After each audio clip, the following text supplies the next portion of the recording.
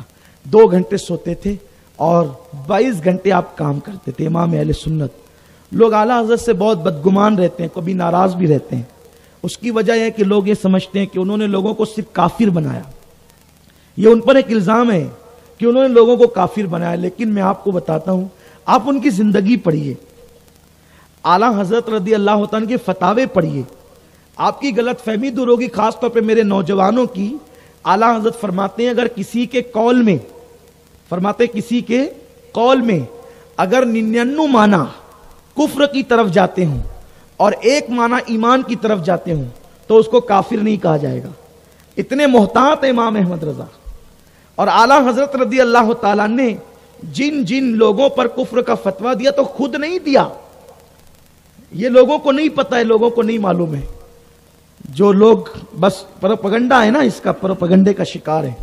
اعلیٰ حضرت نے جو گستاخیاں حضور کی شان میں کی گئی تھی, ان گستاخیوں کو عربی میں اس کا ترجمہ کیا اور عربی میں کر کے اس کو مدینہ منورہ مکۃ المکرمہ بھیجا, اور ان مفتیوں سے کہا کہ جو ایسا عقیدہ رکھے اس کے بارے میں آپ لوگ کیا کہتے ہیں.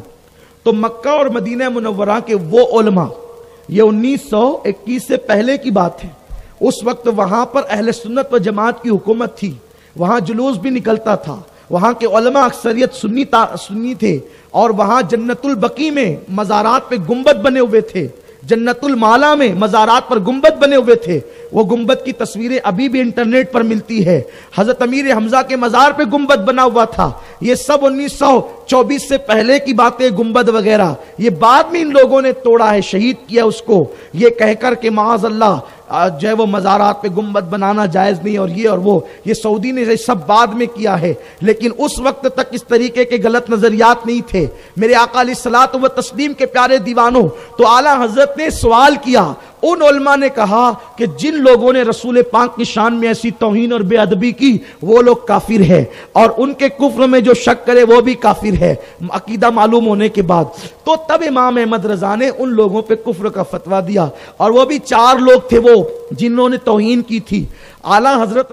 ویڈیو اگر اچھی لگی ہو تو لائک کر کے آگے شیئر ضرور کر دینا, کیونکہ سید امین القادری صاحب کی تقریر سن کر بہت سارے لوگ اپنے صغائر کبائر گناہوں سے سچی توبہ کر کے اللہ رب العزت کی عبادت کرنے میں لگ جاتے ہیں, اور پھر وہ دوبارہ گناہ نہیں کرتے ہیں, اپنی زندگیوں کو نیکی میں گزارتے ہیں. اگر آپ کے شیئر کرنے کی وجہ سے اگر کسی شخص نے بھی, ایک شخص نے بھی اگر توبہ کر لی اور اس نے توبہ کرنے کے بعد اپنے تمام گناہوں کو چھوڑ دیا اور وہ اللہ کی عبادت کرنے لگا, تو انشاءاللہ العزیز اس کا ثواب آپ کو بھی ضرور ملتا رہے گا جب تک وہ عبادت کرتا رہے گا. کیونکہ سید امین القادری صاحب کی تقریر سن کر لوگ اللہ اور اس کے رسول صلی اللہ علیہ وسلم کے دیوانے بن جاتے ہیں. تو آپ سے گزارش ہے کہ ویڈیو کو لائک کر کے اپنے دوست احباب کے ساتھ ضرور شیئر کر دیا کریں. اللہ حافظ.